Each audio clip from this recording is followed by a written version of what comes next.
5ই আগস্টের পর 8 মাস অতিবাহিত হয়ে গিয়েছে। মাফিয়া হাসিনা দেশ থেকে পালিয়েছে, কিন্তু তার দোসররা এখন পর্যন্ত বাংলাদেশের বিভিন্ন জায়গায় গুপ্ত হত্যা চালাচ্ছে। শেখ হাসিনা যখন ক্ষমতায় ছিল জোর করে বাংলাদেশের প্রধানমন্ত্রী চেয়ারটা দখল করে রেখেছিল এবং তার ডান বাম সামনে পেছনে যারা ছিল তাদেরকে দিয়ে হাজার হাজার কোটি টাকা দুর্নীতি করেছে এবং বিদেশে সেই টাকা পাচার করেছে। আর বিভিন্ন বর্ডার দিয়ে পার্শ্ববর্তী রাষ্ট্রগুলো থেকে অবৈধ অস্ত্র বাংলাদেশে নিয়ে এসেছিল তার চেয়ারকে শক্ত করে অবৈধভাবে ধরে রাখার জন্য। আজকে মাফিয়া হাসিনা পালিয়েছে, কিন্তু তার দোসররা কিন্তু এখনো রয়ে গিয়েছে এবং তাদের হাতে এই অবৈধ অস্ত্র মহড়া এখন পর্যন্ত আমরা দেখতে পাচ্ছি।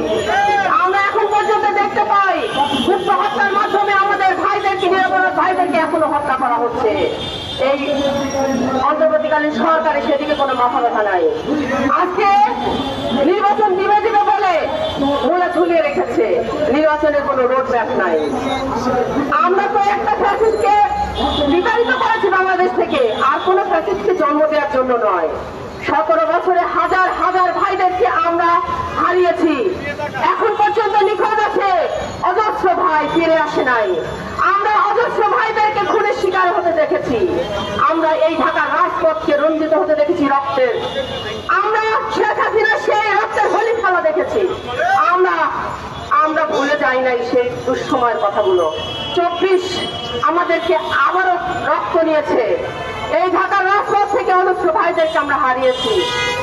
আর কোন ফ্যাসিস্টের জন্ম হোক আমরা কখনো চাই না। তাই এই অন্তর্বর্তী সরকারের কাছে আমাদের অনুরোধ থাকবে, অতি দ্রুত আপনারা একটি রোডম্যাপ দিন, যে রোডম্যাপের মাধ্যমে বাংলাদেশে গণতন্ত্র প্রতিষ্ঠিত হবে। সারা বাংলাদেশের মানুষ, সারা বিশ্ব দেখেছে গতকালকে বাংলাদেশের একটি গণতন্ত্রের রচিত হয়েছে ইতিহাসে। আমাদের প্রিয় নেত্রী খালেদা জিয়া যখন ঢাকায় এসে তার পদধূলি দিয়েছেন, তার বাংলাদেশের মাটিতে যখন পা রেখেছেন, আমি মনে করি এটি বাংলাদেশের একটি ঐতিহাসিক দিন, যেই দিন বাংলাদেশের গণতন্ত্র প্রতিষ্ঠা হবার যাত্রা শুরু হয়েছে। এবং আমাদের সেই প্রিয় নেত্রী